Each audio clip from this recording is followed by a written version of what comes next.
This will be read by Mr. Murphy. Chapter 44, Goodbye. The very next day, Uncle Weldon picks me up from school, as usual. He drives me home, as usual.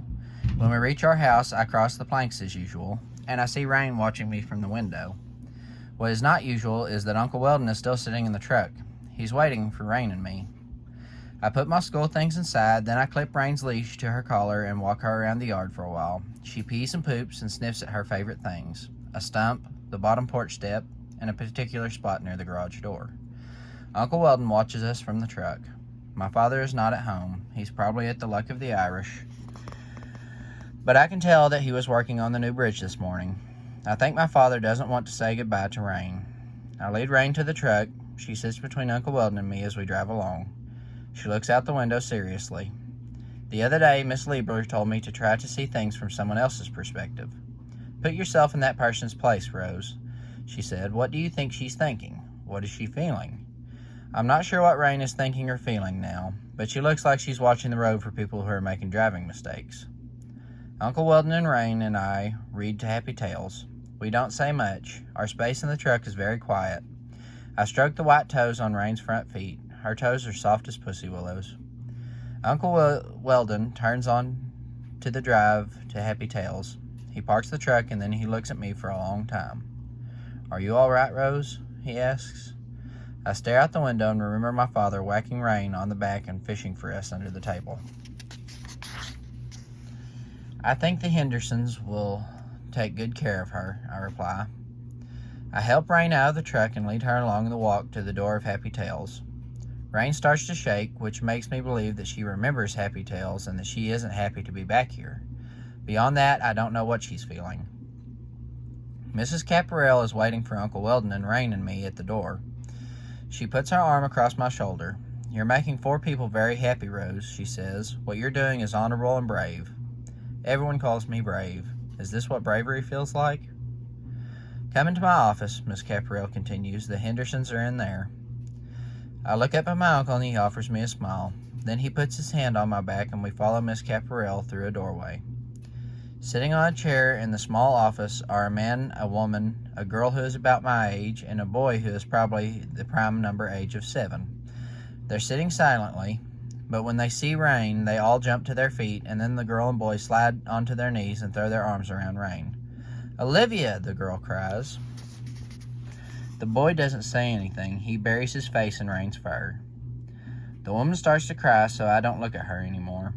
I watch Rain. She sat quietly at first, but now she's standing up, wiggling, not shaking, wiggling. Every inch of her. She licks the boy's face and then the girl's face. She leaps up against the man's legs. The woman kneels down. Rain puts her paws on her shoulders. She whines in her happy way, and then she jumps down and dances back and forth, sticking her snout in the Hendersons' hands. This is happy Rain. And these are happy people, I think. I remember what their house looked like. I try to think about things from the boy and girl's perspectives. I decide that they must have been sad to lose Rain as I was, and that they must feel as happy now as I did on the day Uncle Weldon and I first came to Happy Tales. I think that they still don't have their home, but now they have their dog back. When Rain stops dancing around and the room grows quieter, Mrs. Caparel brings out some papers for Mr. and Mrs. Henderson. They sign them, and then for a moment everyone stands still, looking at one another. I drop my eyes to Rain. Mrs. Henderson crosses the little room and puts her arms around me. I hold very still, my arms at my sides, while she hugs me. Thank you, Rose, she says. Yes, thank you, says her husband. He looks like maybe he's going to hug me too, but he changes his mind and smiles at me instead. Thank you, say the girl and boy, whose names I know now are Jean and Toby. I think for a moment, and then I say, You're welcome, as I stare at each one of the Hendersons. Uncle Weldon clears his throat. Well, he says I should get you home, Rose. He turns to the Hendersons. Would it be possible for Rose to have a few minutes alone with Rain? Of course, says Mr. Henderson, and everyone leaves the room except for Rain and me. Rain is sitting on her haunches in the middle of the floor. She's still very excited, and when I sit down next to her, she jumps to her feet and puts her face against mine, breathing hard. That's your family, I say finally. You're going to go home with them. Rain continues to gaze at me. I rap, wrap my arms around her and feel her soft fur against my cheek. I love you, I tell her.